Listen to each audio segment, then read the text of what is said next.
আসসালামু আলাইকুম রাহমাতুল্লাহ নাহমাদুহু ওয়া নুসাল্লি আলা রাসূলিহিল কারীম আম্মা বা'দ ফাউযু বিল্লাহি মিনাশ শাইতানির রাজীম বিসমিল্লাহির রহমানির রহিম। সমস্ত প্রশংসা একমাত্র মহান রব্বুল আলামিনের জন্য। আলহামদুলিল্লাহ, শান্তি বর্ষিত হোক সেই প্রিয় নবীর উপরে সাল্লাল্লাহু আলাইহি সাল্লাম। আজকের এই সংক্ষিপ্ত আলোচনার বিষয় বাউলদেরকে কেন্দ্র করে। বাউলরা, বাউলদের মা বাবা এবং বাউলদের ভাই বেরাদার, বাউলদের আত্মীয় স্বজন, বাউলদের পাড়া প্রতিবেশী কেউ মানুষ না, সবাই গরু ছাগল, সবাই প্রাণী, কেউ মানুষ না, সবাই গরু ছাগল। আপনি অবাক হচ্ছেন, আমার কথা নয়, তাদেরই কথা, তাদের বক্তব্য থেকেই আমি নিয়েছি। আপনি চাইলে ইনশাল্লাহ প্রমাণ করে দেব, কিন্তু আগে ঘটনাটি শুনে আসি।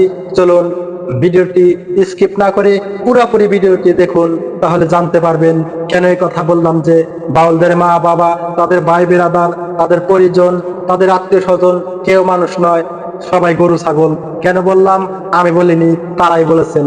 তাদের নাম আমি উল্লেখ করছি না, তবে তাদেরকে খাটো করার জন্য, কোনো সংগঠনকে হেয় তুচ্ছ তাচ্ছিল্য করার জন্য বলছি না। তাদেরকে আমি দাওয়াত দিচ্ছি, তারা যেন সেই আল্লাহ প্রদত্ত রাসূল সাল্লাল্লাহু আলাইহি ওয়াসাল্লামের নির্দেশিত পথে তওবা করে ফিরে এসে কোরআন এবং সহিহ হাদিস ভিত্তিক জীবন গড়ে, সে দাওয়াত আমি তাদেরকে দিচ্ছি। অবশ্যই তাদেরকে তুচ্ছ তাচ্ছিল্য করা আমার উদ্দেশ্য নয়। অতএব আমি বলছি, তাদের থেকে একটি বক্তব্য থেকে আমি এটা পেয়েছি, নিয়েছি। আর এটা প্রসিদ্ধ ঘটনা, সবাই জানেন। আমি কথা না বাড়িয়ে শুরু করছি, মূল আলোচনায় যাচ্ছি। আলোচনাটি হচ্ছে এরকম। তিনি বলেন এভাবে যে একজন ল্যাংটা, ওনার নাম ছিল সুলাইমান ল্যাংটা। সুলাইমান ল্যাংটা নাকি এক সময় আলেম ছিলেন বা মৌলানা ছিলেন। ওনাদের বাসায় এরকম যে এক সময় তিনি মৌলানা ছিলেন, কিন্তু এই মৌলানাগিরির মধ্যে কোনো কিছুই পাননি, এজন্য সাধু সন্ন্যাসী হয়ে গেছেন, এজন্য তিনি পাগল হয়ে গেছেন, যেটাকে বলা হচ্ছে যে সুলাইমান ল্যাংটা। অর্থাৎ তিনি নাকি আলেম ছিলেন। এই আলেমগিরি ভাষাটা দেখেন, আলেমদের উপরে তারা কতটা হিংসা বিদ্বেষপূর্ণ মনোভাব নিয়ে, কতটা মানে একেবারেই হেয় তুচ্ছ করে কথা বলে। আলেমগিরি, যখন আপনাকে বলি যে এই তুই ইমামগিরি ছাইড়া দে, এই তুই এই এই নেতাগিরি ছাইড়া দে, এই মাতব্বারিগিরি ছাইড়া দে, এই শব্দটা কখনো ভালো বা সম্মানজনক ভাষা নয়। এটা বলেছে যে আলেমের মধ্যে কিছু মৌলানা ছিল, এই মৌলানাগিরির মধ্যে কিছু নাই বুঝতে পেরে তিনি আবার পুনরায় ফিরে এসে পাগল হয়েছেন বা ল্যাংটা সুলাইমান।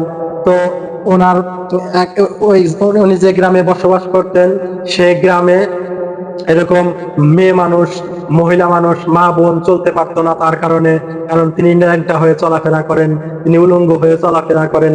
এজন্যই কিছু ভক্তবৃন্দ সেই দরবার শরীফে গিয়ে তার নামে নালিশ করলেন যে হুজুর, মৌলানা সাহেব, আপনি একটু এই সুলাইমান ল্যাংটাকে সাইজ করুন, সুলাইমান ল্যাংটাকে আপনি একটু কিছু বলুন, যাতে করে ও ল্যাংটা হয়ে রাস্তাঘাটে না চলাফেরা করে, যার কারণে মা বোন রাস্তা দিয়ে চলতে পারে না।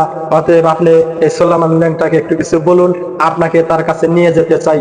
তিনি এই কথা শুনে বললেন যে সুলাইমান ল্যাংটাকে তুমি গিয়ে বলবে অমুক ব্যক্তি, অমুক মৌলানা সাহেব তোমাকে ডাকছে, দরবারে যাইতে বলেছে। তখন সবাই ভক্তরা এসে সুলাইমান ল্যাংটার কাছে এটা প্রস্তাব দিলেন যে তোমাকে অমুক মৌলানা সাহেব ডাকছে, অতএব তুমি চলো। সাথে সাথে এই সুলাইমান ল্যাংটা তাদের কাছে বললেন যে তোমরা আমাকে একটি গামছা দাও। তখন গামছা দেওয়া হলো, সেই গামছা পরিধান করলেন। তারপরে সেই মৌলানার সাথে দেখা করতে গেলেন, কিন্তু মৌলানা দেখেই বললেন যে তোমার সম্পর্কে রিপোর্ট পেয়েছি যে তুমি ল্যাংটা থাকো, এই ল্যাংটা থাকার কারণেই তো ওরা আমার কাছে আসছে, তুমি জানে যাতে করে ল্যাংটা না থাকো। তোমাকে অনেক বোঝানো হয়েছে, কিন্তু তুমি ল্যাংটা থেকেই যাচ্ছ।